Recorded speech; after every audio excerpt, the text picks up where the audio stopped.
You've likely heard about them before in certain things like yogurt, smoothies.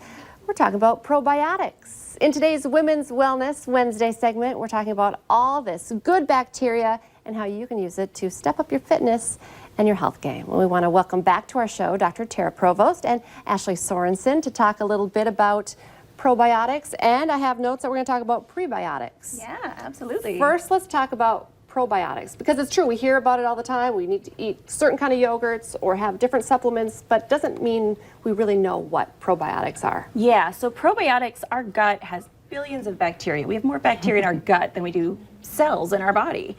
And so, you know, they regulate a lot of different things.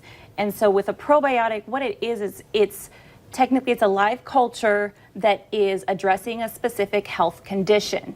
So people ask me all the time, you know, well, what probiotic should I take? But that's variable. It really depends on what issue you're trying to address. And so when you're looking at probiotics, you really want to look at the ingredient label and figure out, you know, okay, what strains are in there, rather than just, oh, I'm just going to take this over-the-counter probiotic off the shelf. Because there are a billion different options on the shelf. Yes, there are.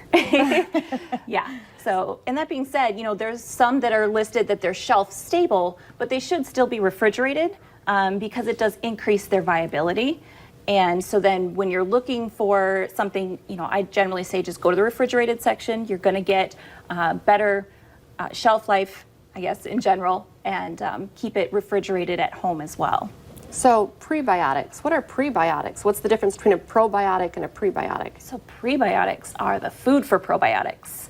So you can only get prebiotics through food, specifically food that has inulin in it. So, you know, we've had a recipe that we posted yesterday on Facebook that has some good prebiotic foods that are on there. So we're talking about like fibers, inulin, oatmeal, you know, different things like that. So those fibers. Can you expand on that? Because a lot of times people don't want to take the supplements or the pills or anything different. This is something that you can add into your, you know, daily routine without taking a pill? Yeah, absolutely. And we, you know, always talk about food as medicine. So again, bringing it back to the food. So first, the prebiotics will feed these probiotics in the body. And there are foods, they don't specifically have certain strains necessarily, so they can't technically be called a probiotic, but they are a beneficial food, a functional food is what we call them. So the yogurts, certain yogurts actually do have specific probiotic strains in them, like Activia, if you've heard of that. Yes. But other yogurts will have still beneficial bacteria in them. Any fermented foods, pickled foods, I think we have a list up there kind of some different foods. Lacto veggies is what we call them. They have that lactobacillus probiotic in them. What would be some of the reasons that you might want to use probiotics? Yeah, so there's so much different research that's coming out on a regular basis of the different things that, you know, the gut is showing, you know, being with mood, seasonal allergies. Obviously, everyone thinks of digestion. You know, since we're speaking on women's health, you know, women's health issues are a good thing for probiotics. And so when I was talking about, you know, knowing a specific strain, we did have put example up there under the women's health. So that's called Lactobacillus rhamnosus.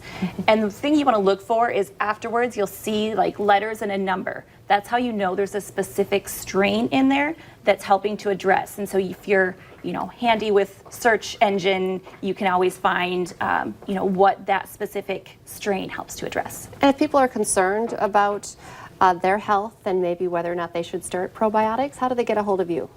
So you can find us online through Facebook, Fargo Women's Wellness. And then Ashley has her own site through FitLife.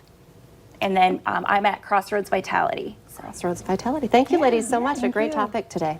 All right, stay with us. Coming up on North Dakota Today, how Black Ridge Mortgage is helping first-time home buyers learn a thing or two about interest rates.